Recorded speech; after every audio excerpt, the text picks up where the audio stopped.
श्रीपाद राजम शरण्यम प्रपते श्रीपाद श्रीवल्लभ चरित्र अमृतम Chapter 2 Shankara Bhatt meets Sri Siddhendra Yogi and the story of Vichitrapuram. This chapter is divided into three parts for convenience. A. Shankar Bhatt meets Sri Siddhendra Yogi. B. Teaching of a cobbler called Vallabh Das to Shankara Bhatt. C. The story of Vichitrapuram. We begin with A. Shankar Bhatt meets Sri Siddhendra Yogi. I, Shankar Bhatt, was recollecting the strange experiences in Marutomallai and continued my journey while mentally chanting the glorious name of Sripada Srivallabha. I visited many holy places on the way. I was getting food without soliciting anyone for it. This was a rare experience. I felt that weight of my body was gradually coming down when I reached the Kadamba forest in the Pandya kingdom. There was a Shivalinga of great power. After visiting Iswara, there my legs became very heavy. I rested for some time in that Shiva's temple and resumed the journey. I found a hermitage nearby. There lived a great person called Sri Siddhendra Yogi. When I prostrated at his lotus feet, my body became lighter than a cotton ball. I was conscious of my body feeling, but the weight of my body had almost become nil. That great preceptor with a merciful heart stroked my head and blessed me, saying, "May you have the darshan of Sripada Srivallabha." That great yogi explained, "My son, Shankara Bhatt, the Shivalinga which you have seen is very powerful. In ancient times, Devendra conquered many demons, but one of them escaped. He was doing penance. Indra killed ruthlessly that Rakshasa while he was in the tapas. Indra lost his luster because of his sin in killing one doing tapas. Indra visited many holy places for absolution from the sin. As the Shivalinga in the Kadamba forest of Pandya kingdom was very powerful, all the sins of Indra were removed suddenly when Indra reached Kadamba forest. He wondered at it. With the idea that there was something special and great, he searched the place in all directions. He found a Shivalinga. Indra worshipped that Shivalinga with devotion and constructed a temple for that self-manifested Shivalinga. So that was a Shivalinga consecrated by Indra. That Shivalinga removes all sins and confers all auspiciousness. People with great punya can only see that Shivalinga. But for the devotees of Lord Datta, meeting with pious people and visiting holy places will take place unasked for and without any effort. I again bowed to the lotus feet of Sri Siddhendra Yogi. He asked me to go for the Shivalinga again. When I went there for the second time, I found a beautiful temple of Shiva. That was not the temple which I visited previously. When I inquired, I learned that it was the temple of Sri Meenakshi and Sundareshwara, and that I was in the town of Madurai. I visited the deities and went to the hermitage of Sri Siddhendra Yogi afterwards. The whole area appeared as a thickly populated township. However much I searched, I could not find the hermitage of the Yogendra. Recollecting the holy name of Sripada Srivallabha, I was going random in all directions. The sunset started. I was getting scared of the dark. I saw a focus of light coming from rear side. When I turned back, I saw a big serpent with three hoods following me. There were three diamonds on those three hoods. Brilliant light emitted from those diamonds. I was struck with fear. Whenever I stopped, the serpent was also stopping. The divine name of Sripada was swelling up from the depth of my bosom involuntarily. Similarly, the holy name of Sripada was being uttered from my mouth involuntarily. At last, I reached the ashram of Sri Siddhendra Yogendra. Immediately, the divine serpent and the light disappeared. Sri Siddhendra Yogendra treated me with utmost compassion. He gave me fried chickpeas in a plantain leaf as prasad. I ate bellyful. The palpitation of my heart did not decrease even though I was taking food. Sri Siddhendra Yogendra massaged my right breast lightly with love. Afterwards, he touched my head with his holy hand. I noticed the slowing down of palpitation of the heart. I also felt as if some foul gases were purged out of my lungs. I also experienced that all bad thoughts and cruel desires were pushed out of my mind. My body temperature increased and I was in a state of stupor. The greatness of Datta and the qualifications required for obtaining the grace of Sripada. Then Sri Siddhendra Yogendra stated as follows: Shankara Bhatt, the Shivalinga which you saw at first and the Sri Sundareshwara whom you visited later are not different. Sri Dattatreya ordered that you should be provided with this kind of experience. So it was granted to you accordingly. That means that time was rolled back and the Shivalinga established by Indra and the actual surroundings existed at that time were shown to you. To regard the creation which you witness as real creation is Maya. Everything is embodiment of consciousness. By the will of Lord Datta, future may become present. The consciousness of Lord Datta is eternal present. Whatever happened in the past and whatever is happening at present and whatever is to happen in the future will happen according to the will of Lord Datta. The resolve of Lord Datta is essential for an event to happen, not to happen, or to happen in a different novel way. Sri Dattatreya is the personification of that magnificent determination responsible for the creation, sustenance, and liquidation. Now he has taken birth on this earth as Sripad Sri Vallabha. The residents of Pithapuram did not recognize him properly. They failed to understand the philosophy of a guru. In Kuruvapuram, even ignorant persons like fishermen obtained knowledge of Brahma. To get the grace of Sripada Sri Vallabha, the arrogance within us has to be destroyed. All types of pride are to become extinct. Then only we can understand His power, His mercy, and His real nature. A merchant named Dhananjaya found the Shivalinga consecrated by Indra and informed the matter to the ruler Kulasekhara Pandya. Following the command of Shiva, Kulasekhara Pandya developed it and built a town there. He named it Madurai.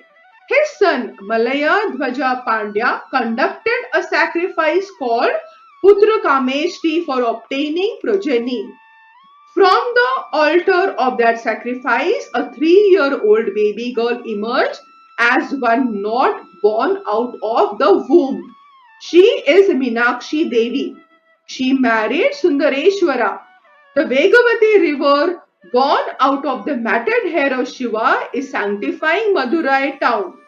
Mahavishnu himself donated the bride to the bridegroom and organized the divine marriage of Meenakshi and Sundareshwara in a very grand scale. Sri Siddhendra Yogi had added, my son Shankara Bhatt, vibrations emanate from every article in the creation. On account of these variegated vibrations, attraction and repulsion takes place with other things. In the gross, subtle and mortal bodies, good vibrations due to good deeds and bad vibrations due to sinful acts arise. On account of meritorious virtue, desire for meeting pious persons, visiting holy places, and interest in righteous deeds will increase. Thereby, the virtuous merit gets enhanced. Unless that virtue increases and sin diminishes, we cannot have steady devotion towards Lord Datta. Variety of incidents happen owing to time, accumulated merit or demerit or other causes. You could come here only on account of the boundless compassion of Sri Vallabha on you. I was wondering at my extreme fortune and becoming excited. In my mind, I was eager to reach Kuruvapuram and I decided not to leave the holy feet of Sri Vallabha. When I woke up the next morning, I was subjected to amazement and astonishment because I was lying at the base of an Audumbara tree on a hillock. There was no movement of people in the surroundings. Was my stay during night in the hermitage of Sri Siddhendra Yogi merely a hallucination? Was Sri Siddhendra Yogi a cheat, a magician, or a devil? Such doubts crept in my mind. The words of Sri Siddhendra Yogi about Lord Sri Datta were resounding in my ears. I wondered as to what use it would be for Sri Vallabha to keep me in such a predicament. Many thoughts were crossing in my mind. I collected my belongings and resumed my journey. My journey continued from morning till noon. I saw a village with small houses. The pangs of hunger increased and troubled me. I am a Brahmin and can take meals only in the houses of Brahmins. I cannot take meals elsewhere. I thought of preparing the meals myself. If someone provides the materials, then I can eat such food. I got a doubt whether any Brahmins were living in the village. So I asked some villagers about it. One of them said, Sir, we are a hill tribe. I am the chief of this hamlet. There are no Brahmins in our village. You can accept fruits and honey from us if you have no objection. There is an adage that one can behave like a Loka Sudra on the way during travels.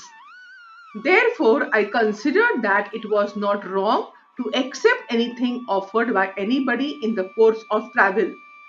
Then they placed before me fruits and honey from anthills available in those ravines. When I was about to eat, a crow came from somewhere and started pecking me on my head. I tried to drive it away, but in vain. In the meanwhile, some more crows gathered. They started pecking my body in all spots in a wanton manner. I was panic stricken and began to run. Those crows were chasing me. There was no one in that village who could help me. The chief of the village spoke. Oh, what a strange thing. In our area, crows do not harm anyone. We wonder why these crows are so ferocious and obstinate to harm you. You must have abused a Siddha Purusha or dishonored him. You are undergoing this punishment because of his curse. If we are to obstruct the course of punishment, we have to incur the wrath of that sage. So we will not try to change the course of divine play. Please do not misunderstand. After saying this, the chief kept quiet. I could not take the fruits and honey given to me. My body became blood-stained. The crows chased and injured me even though I was running. I felt extremely sad at my dismal state. Has Sri Siddhendra Yogi cursed me because I doubted him? But he had blessed me that I would have the fortune of seeing Shripad Sri Vallabha. Probably I cannot have the darshan of Lord Sri Datta unless all sins accumulated by me from my past births are completely destroyed. I do not know how many sinful deeds I had amassed. How many punishments like this I have to suffer if all those sins are to be washed out. Oh, are so many difficulties and dangers involved in the blessings bestowed for the darshan of Sri Vallabha? Oh God, still how many punishments you want me to undergo? How can you save me now? Sripada Sri Vallabha, save me. Saranyu, Sharanyu. Sripada Sri Vallabha. With such thoughts of absolute surrender, I slowly reached the root portion of the Audumbara tree.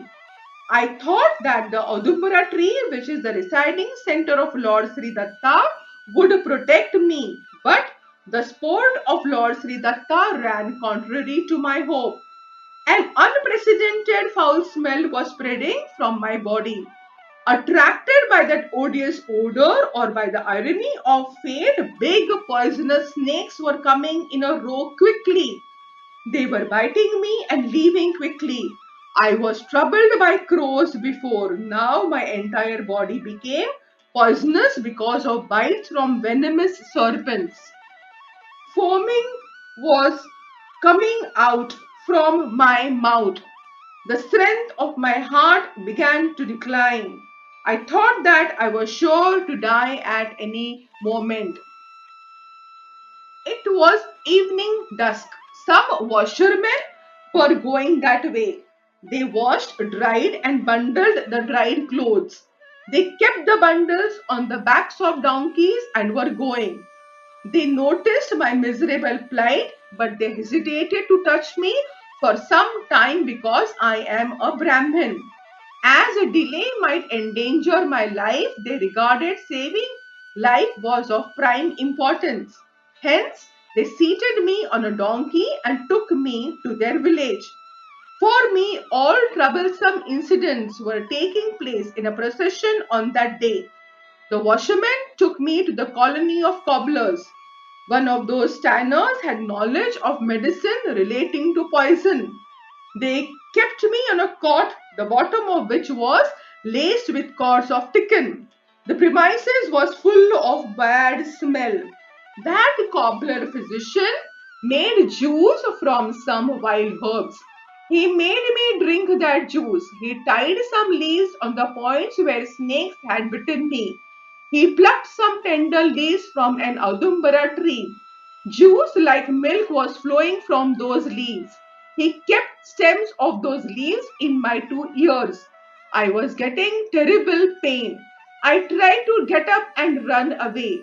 Two strong men held me firmly. I was helpless. That physician instructed his assistants. The poison will come into the Audumbara leaves. After that, you have to burn those poisonous leaves. The man will cry much louder as the poison increasingly gets transferred to the Audumbara leaves. So you hold him firmly. After some time, the poison was neutralized. I became healthy. I stayed in the house of the cobbler all throughout the night. The skin tanner was singing during the whole night. Datta Digambara, Sripada Sri Vallabha Datta Digambara. I was lying on the cot. My heart swelled on hearing the extremely melodious names of the Lord. My love for the cobbler enhanced because he became my co-disciple of our Guru due to the spiritual relationship. In the next moment, I was pained with the realization that I was born in a superior Brahmin caste and that he was a low caste cobbler. Datta Digambara, Sripad Vallabh Datta Digambara. The teaching of a cobbler called Vallabh Das to Shankar Bhatt. After completing the singing, the cobbler came to me. The compassion was overflowing from his eyes. His two eyes were suggesting the experience of self. A doubt crept in my mind whether he was some yogi. He turned to me and said, "Sir, my name is Vallabhadasu. I am an artisan doing work with the hides of animals.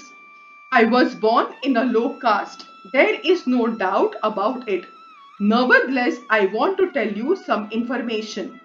I already knew that your name is Shankara Bhatt and that you are traveling to visit Sripad Sri Vallabha. Not only that, I also know why you were harassed by crows and snakes on the way. I was astonished. I thought that probably he made some study of astrology and acquired some proficiency in the subject. Vallabhdas said, "Immediately, sir, I am not an astrologer.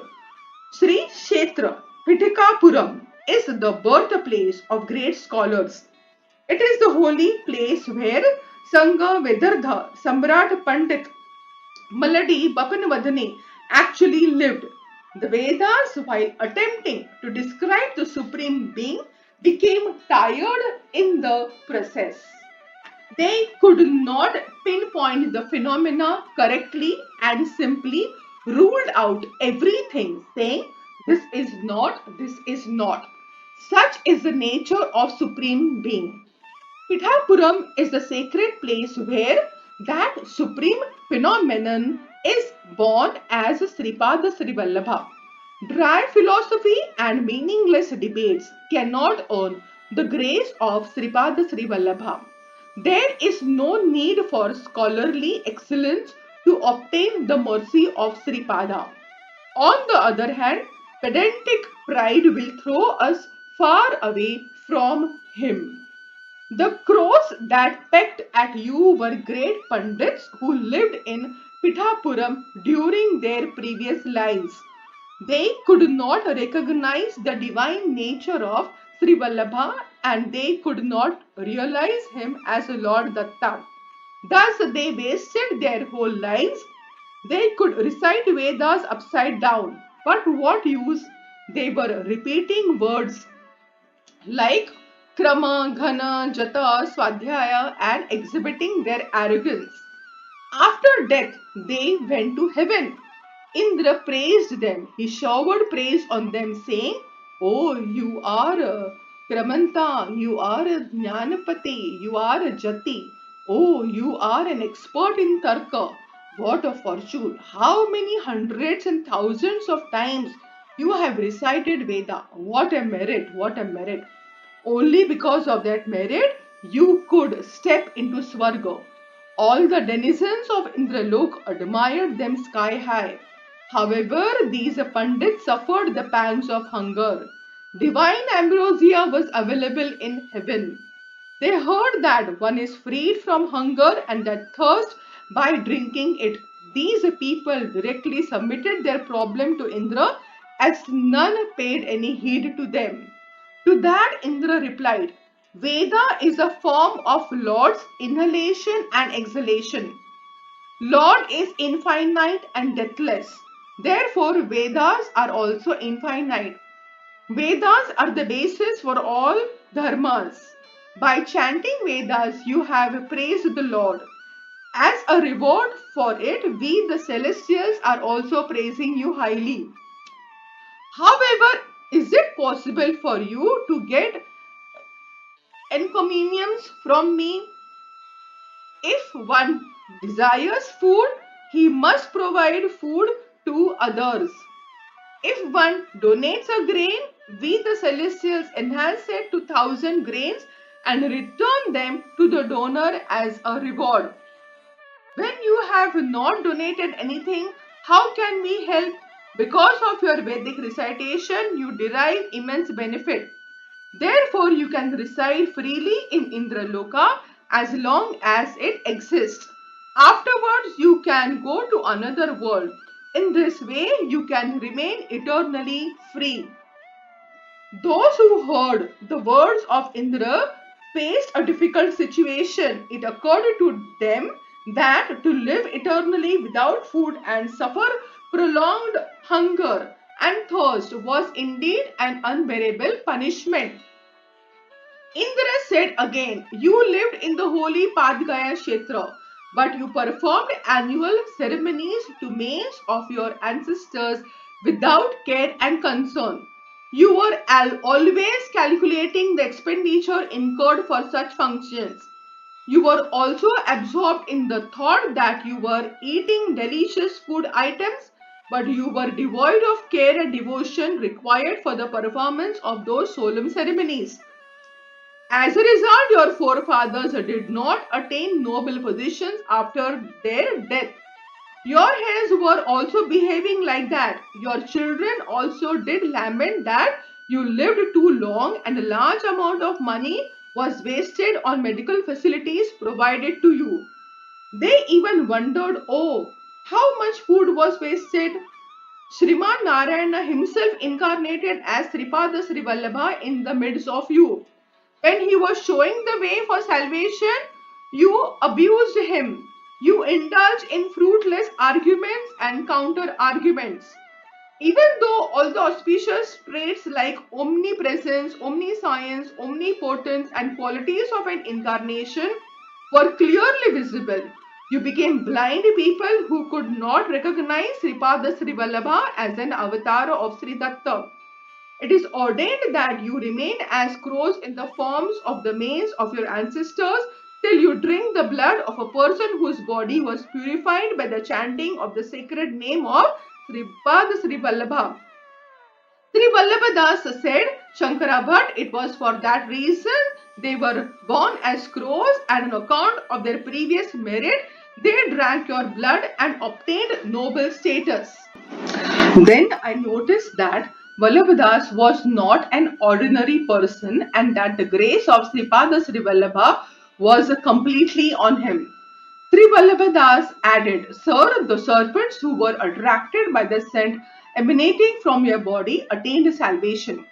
I said, Sir, great Vallabhadasji, why should this incident take place if my body were to be used as food for crows, serpents, and other living creatures? It would be a harrowing experience for me. I am under constant fear of being attacked by any creature at any time. Sir Vallabhdas said, Sir, this is all a sportive play of Sripada. Don't have such a fear. Such accidents could not take place in future. Only the one who gives life will have the authority to take out life. Therefore, such authority is not vested in anyone except God. However, some of your ancestors worshipped goddess Kali of the burial ground. With the help of that mantra, they killed many persons whom they disliked. They earned a great sin because they were responsible for the unnatural deaths of those people. Due to that sin, they took birth as snakes, but as you were also born in their family, you were all blood relations. Moreover, you obtained the mercy of Sripada because of this small merit. This incident took place and they got salvation. A Brahmin should be a seeker. A Kshatriya should be bound by dharma. A Vyasa should attend to cultivation, protection of cattle, skilled sale and purchase activities. Therefore, he should be a calm person. A Sudra should be a loving one and render services. Even Then there is no distinction between caste, creed, rich and poor for the grant of divine grace. A Brahmin can follow the duty of Kshatriya and can become a king. When Kshatriya desires knowledge of Brahma, he can adopt the duty of a Brahmin. Had not Kusuma Srishti, who was a Vyasa, chose Kshatriya Dharma and became a ruler? According to Brahminic Dharma, killing of an enemy is sinful, but in Kshatriya Dharma, it is a prescribed duty. You are a Brahmin and a seeker of truth. Therefore, non-violence is a supreme duty for you, but not for a butcher. So, if a man wants to get proper results from his actions, he should perform the duties according to the dharma adopted by him, irrespective of the caste to which he belongs. As you are at present ill, it is desirable and necessary that you should be with a doctor. That is why you are brought to me. Please note that Sripada Srivallabha will observe us every moment. In your childhood, you were reciting the prayers about Lord Vishnu. You were prattling with your friends in a funny manner. It is indeed a prayer for Lord Ganesha. For the words in the shloka,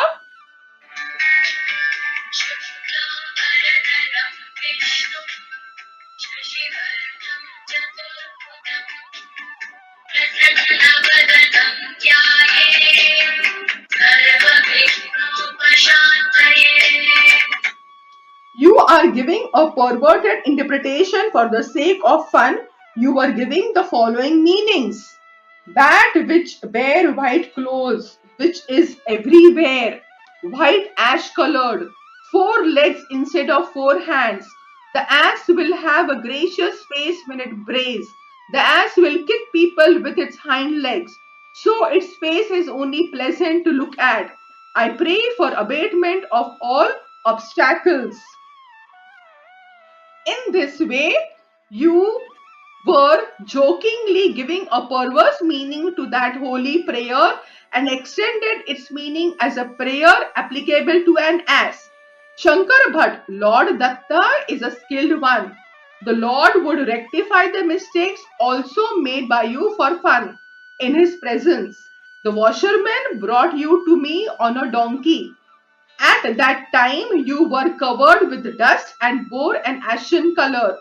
You came here with halting pace, and sometimes you walked on all your fours, supporting yourself on your hands placed on the ground. Even though you came to the Audumbara tree on all your fours, gasping for breath, you could not avoid the accident. Your hope of escaping from the serpents in this way was belied. You had a placid countenance if you do not convulse with pain. At last you were brought to the village of cobblers. In subjecting you to so many miseries, Sripada provided entertainment and taught you a lesson. Those tanners were freed from their ignoble births. You were teaching the prayer shloka of Sri Vishnu to your friend in a jocular manner. That is the reason why you have come to a position where you have to hear the teaching of a low caste person like me. Now you are here, tomorrow you may stay in the house of your own caste people. If you disclose this incident even by mistake, they will ostracize you. With the good teaching of Sri Vallabhadas, the Brahminic arrogance in me decreased. The feeling disappeared that Vallabhadas was a pariah. I had brotherly love for him as if he was my blood relation. I accepted the hospitality of Vallabhadas for 2 or 3 days and left the village afterwards. What can I describe about the mercy of Sri Vallabha? I was involved in very strange circumstances in a town called Vichitrapuram and came out in a strange way.